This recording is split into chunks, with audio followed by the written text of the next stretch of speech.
Welcome back to the Precision Trader. In this video today, we're going to cover Bookmap strategies.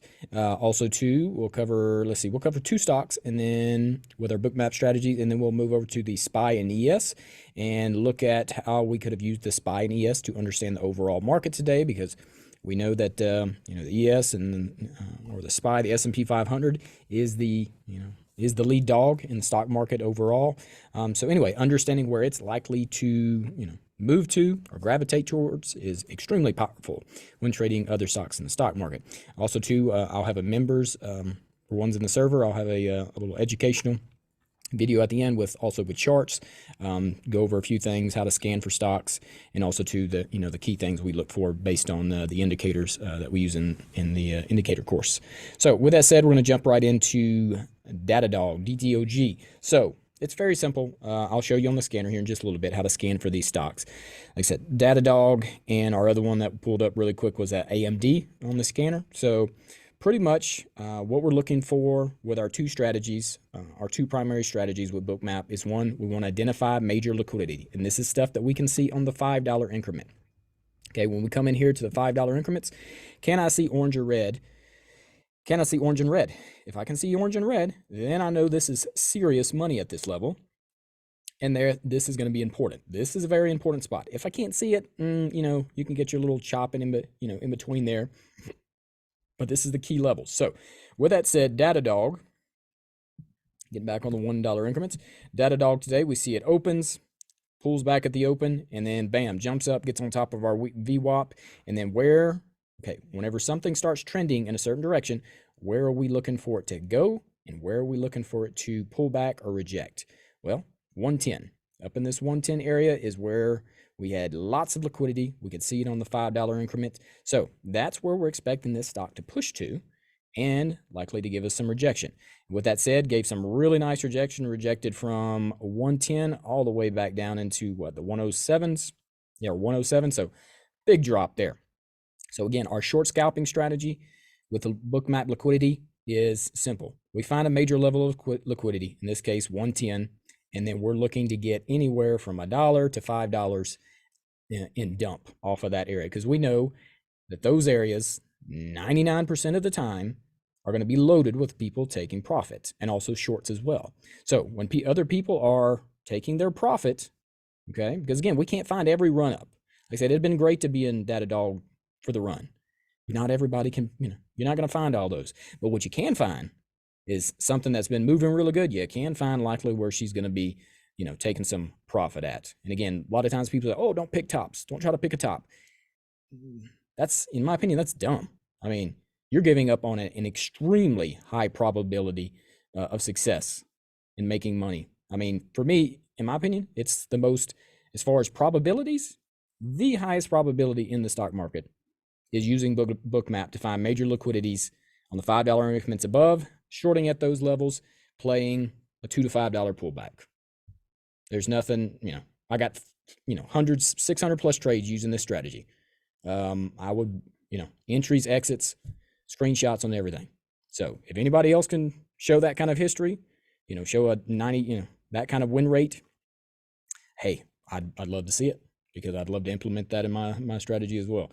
So with that said, gets to the major $5 increment here, or $10 increment, major liquidity there, pulls back, and we see the overall market, it initially pulls back $3, pushes back up to it, rejects again off of that major liquidity there at 110, dumps again. Of course, we know SPY was pulling back as well around that time, so it worked together. And again, SPY finally finds its bottom. Whenever datadog gets around 105, we see that this was the first area after the dump where you can, see some significant buying coming in, starting to get in some yellow. So with that said, should you buy the dip there? That's not a very high probability strategy. There's a lot of times, now if you're going to keep a tight stop, that's fine. But just understand the strategy of playing, trying to catch the knife with liquidity. Just understand it's usually about a 50 to 60% likelihood of success there. Just make sure you keep your stop tight. So in this case, you'd have been wanting to come back, put a stop behind this, this liquidity, just to be on the safe side, because like I said, it's way safer to let it show its support on liquidity and look for more upside from there. So prime example here, it finally pushes back up to 108. We see that liquidity is brought back in the book here at 108. They did dump it. They did dump it off of that. So they pushed it back up to 108. Major liquidity comes back in the book at 108. They proceed to dump it off $1. And again, you can make a lot of money if you'd have been playing contracts here or at 110. So yeah, you got, like I said, quick $3 here, quick $1 there. Yeah, you can do quite well. So with that said, what do we have here? We have an absorption. Now this is where the strategy flips. No longer are we looking for, scalp money at this point. Because again, we already got that. Now we're looking for continuation money, momentum money. So what happens? It absorbs it. After it absorbs it, what happens from there? We see it comes back and tests the liquidity. This is very key, extremely key. You have to see it come back and retest the liquidity. So whenever it absorbs a major liquidity, $5 increment liquidity, it can give you that $1 push through whatever. It has to come back and retest. I have never seen a situation where it did not come back and retest major $5 increment liquidity that day. Never seen it. And like I said, I got hundreds and hundreds and hundreds of entries and exits using this strategy. And that didn't include the ones that I just did personally. I'm just saying hundreds and hundreds of ones that you can go back and back test yourself. So with that said, it pushes through that, get support on 108. What's that tell us? It wants to head to higher liquidity. And where's the higher liquidity at? That's him here at 109 and then back at 110 and 111. So you got liquidity on all those levels. Well, gets up to 110. This is the third test of 110 now. What does it do? It absorbs it, comes back, gets a close retest, but not a very close retest, okay? Because ideally, you want to see it pull back all the way into this liquidity that it just absorbed here at 109, okay? It really didn't do that, okay? It came up here, okay, around 109.50. So again, it pushes up, all right, pushes all the way to 110, and this is the kind of stuff right here where I get really excited. It pushes back up to, I thought this was 110 right here. No, it was 109. But anyway, so it pushes up to 110, okay? Pushes up to 110. It does pull back a nice bit here, but it pushes to 110 and then bam, blasts through it. When I see a $1 or $2 blast through major liquidity, for me, it's free money because I know it has to come back and retest that $5 increment. So in this case, bam, it hits 110, goes straight to 111. It's coming back to 110, right around 110. And sure enough, what does it do? Comes back to 1, falls back through 110, goes all the way back and tests the 109 liquidity that it pushed through and it didn't test. So again, 109 wasn't major liquidity. So again, I can't expect, 109 to be guaranteed. 110, I can expect that to be, as guaranteed as anything in the stock market. So of course from there, it continues to dump down. So anyway, don't want to take up too much time on Datadog. Let me flip over here to Mr. AMD. AMD was definitely pushing today. That one popped up on the scanner real quick this morning. Now, where do you think we were trying to take advantage of it this morning? Yeah, I had the alert sent out for 105, 106. Again, market was pushing really, really hard. SPY was pumping. We were hoping that we would get that beautiful push straight through the 105 liquidity. Because again, question is, where can I see it on the $5 increments? All right, so I zoom in here, get on the $5 increments. All right, can I see that? Yep, I can see that liquidity at 110 or 105, and I can see liquidity at 110. So again, I know where the major liquidity is. Now, the thing to keep in mind here was AMD. What happened? It got to 110, or 100, it absorbed it, okay, absorbed it. Look at it, start getting wicks here, support. When you start seeing that, push through, come back, retest on the major liquidity, and then you start seeing support all on that area, okay, where are you looking for this stock to go? To the next level of major liquidity, in this case, 105. Now, the market started pulling back really good, so it only got to 105, 60ish, something like that. But with that said, That's what you got. Now, again, you had a little bit of liquidity came in here at 102. They were able to knock it down for a little bit. Well, what did it do? Push through it, came back, support on it, bam, confirmation that we're heading up. So super easy day to read on AMD. Now, again, are you ever going to continue to hold your profit right here in front of this major liquidity? Never. Don't do it. You never hold your continuation or your momentum profit into a major $5 liquidity. You take your profit just in front of it, and if anything, that's where you're going to start playing the pullback. Now, if it doesn't pull back, it comes up here, it absorbs this liquidity, okay? Pushes through, comes back up, support on this area. So again, it'll absorb, disappear, come up, come back, retest, and then bam. It's like, okay, well, you know what? I'm back in the position now. But you can say, oh, I'm going to lose a little bit of profit. No, trust me. In the long term, you will save so much profit by taking your profit in front of the major liquidity. Make it prove. Again, the stock has to keep proving itself at every major level of liquidity. Okay? It has to prove that it's going to absorb that liquidity, push through it, pull back, get support, and then you still can have my money. But until it does that, no, you're taking your money for sure. It's not even a question. So with that said, that's the two strategies, our momentum strategy and our short scalping strategy using Bookmap. By far the most powerful strategies, you're, in my opinion, you're going to be able to find. And, you have the Bookmap, which is the #1 leading indicator order book in the stock market. So why wouldn't you want to take advantage of those? All right. So ES, we're going to look at ES and also SPY. So let me throw up ES here. Oh yeah, and if anybody's wondering, this is Bookmap on Thinkorswim.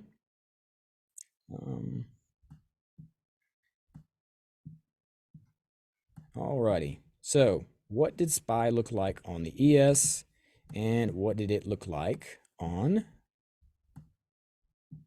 SPY today?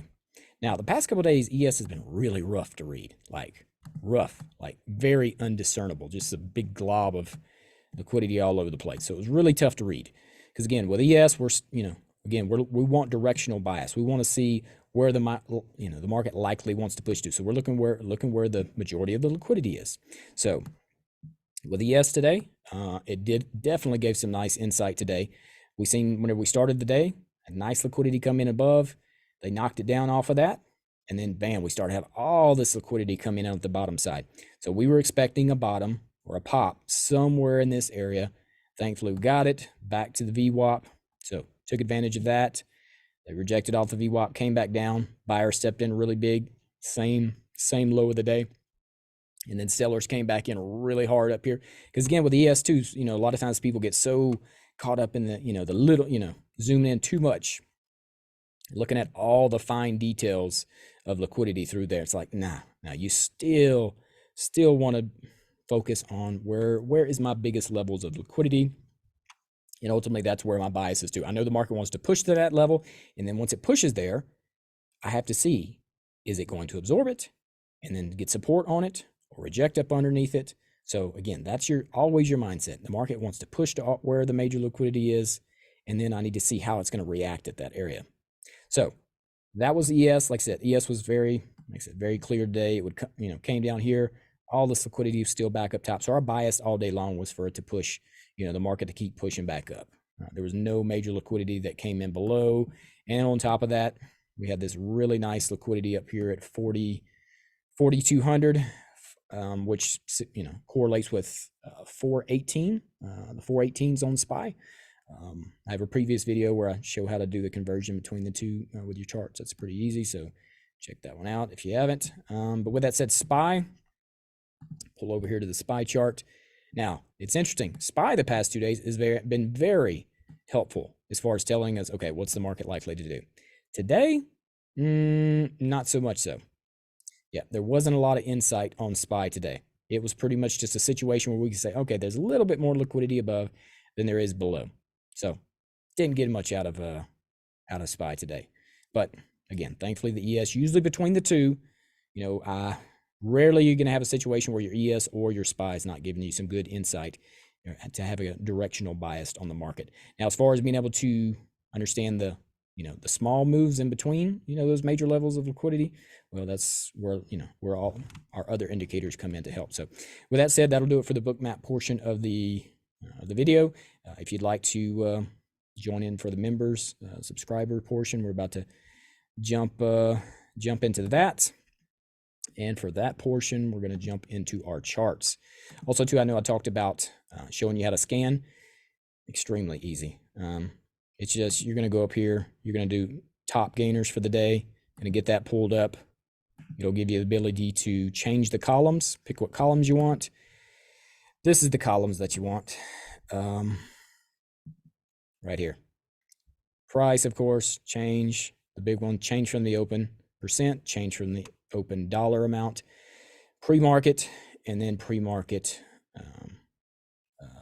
open, change from the open, and then pre-market change. So why the pre-market changes? Because we love to find ones that gap up in the pre-market, because 90+% of the time, those that pump up in the pre-market are going to give us a sweet pullback at the open. Now, we may not last long, but the money there is, it's very sweet. So anyway, so your change from the open, your change from the open percentage and dollar amount, these are the ones that you want to be looking, because again, you want to be watching the stocks, the biggest, the best, the baddest, biggest and baddest of the day, the ones that have the most volume with them, the ones that are moving the best, because again, that's the ones that we know that they're going to be running into major liquidity. They're going to be getting support on major liquidity, pushing to the next major liquidity. So anyway, the money's just, that's where the money's at. So again, there's no fancy filter. That's just your biggest gainers for the day. That's where you can find the best short scalping, stocks, and also to the best momentum stocks. So it's the best of, both worlds. So with that said, we'll put that down.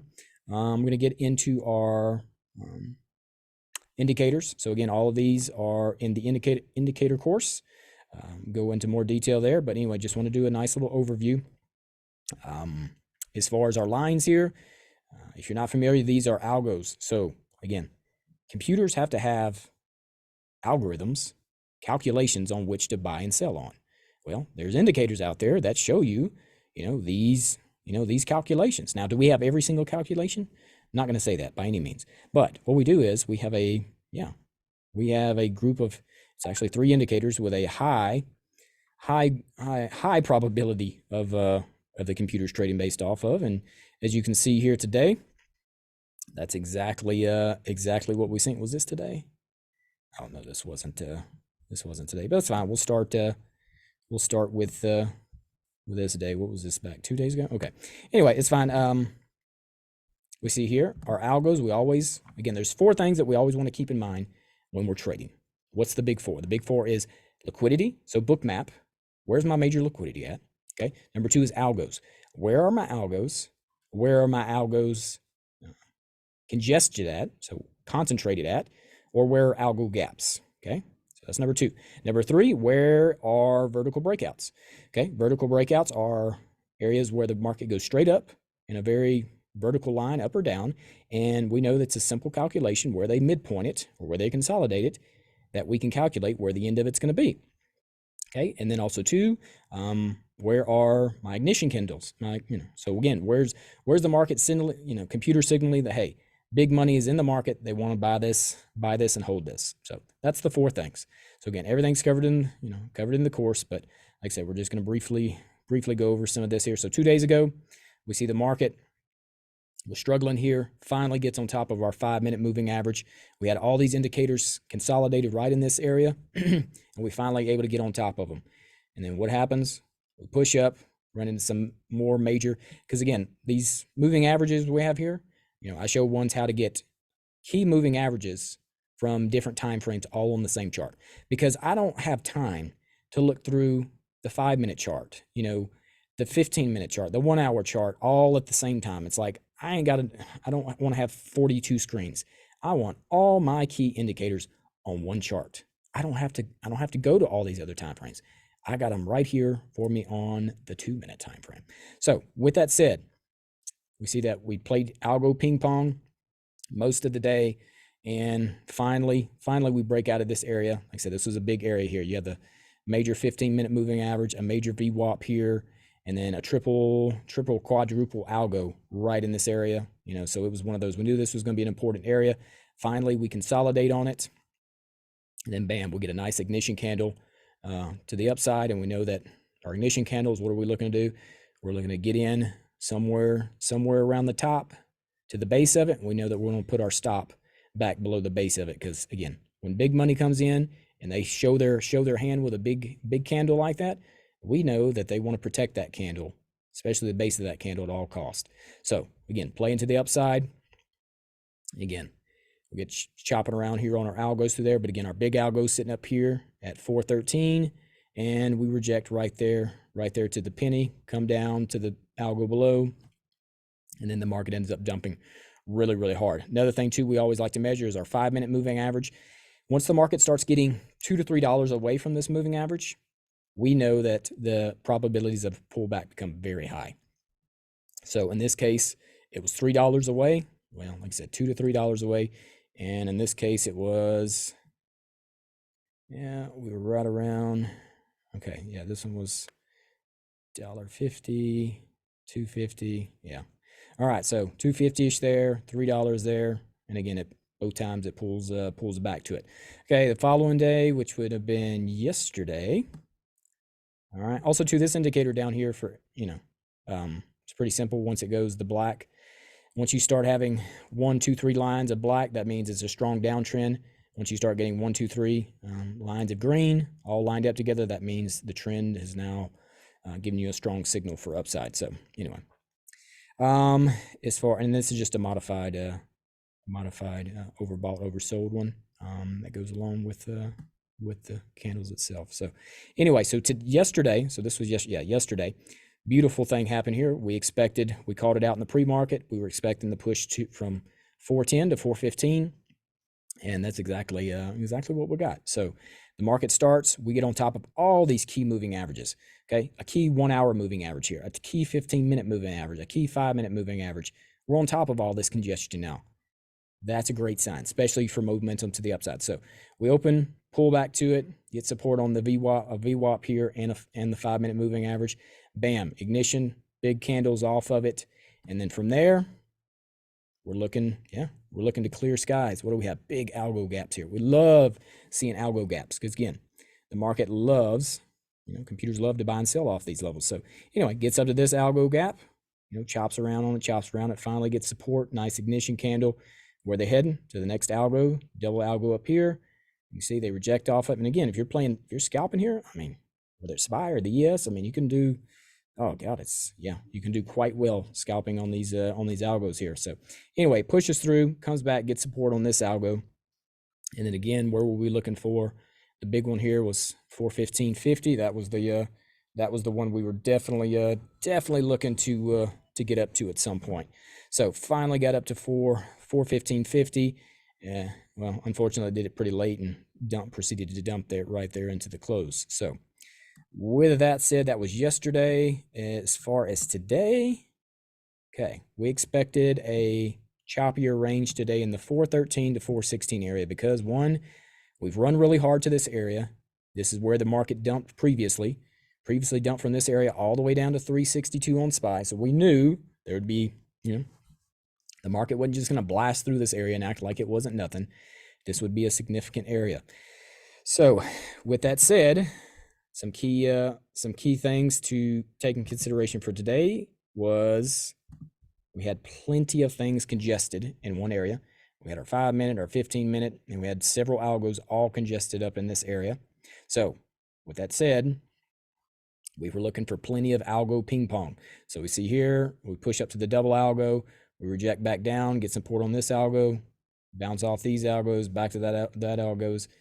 And again, it was just a lot of, like I said, all these lines you see here are all, these computer algorithm-based trading levels. So it was just, a lot of bouncing. And if I put it on the 1-minute time frame, I mean, you'd see it, you'd see even more interaction with these levels. So anyway, so we definitely played probably 3 or 4 of these throughout the day off of key algo levels, and did all right for ourselves. But with that said, wasn't much going on. I mean, this is one of those days that if you can't scalp, if you don't have the ability to scalp and you don't have the use of algos, I just don't see how you can trade a day like this. I mean, this would just been miserable. I mean, because like, what are you trading at? Just whenever you think that you're getting into something, bam, it comes back against you, and it's like, yeah, algo scalping was pretty much, that was where it was at for today. As far as our buy and sell indicator, or oversold, overbought, I mean, it did quite well today. Buy there,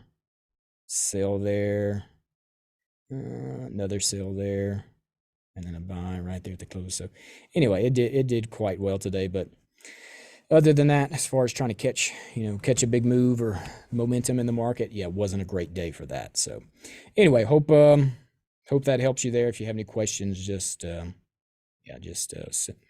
them in the chat. And anyway, appreciate all the members.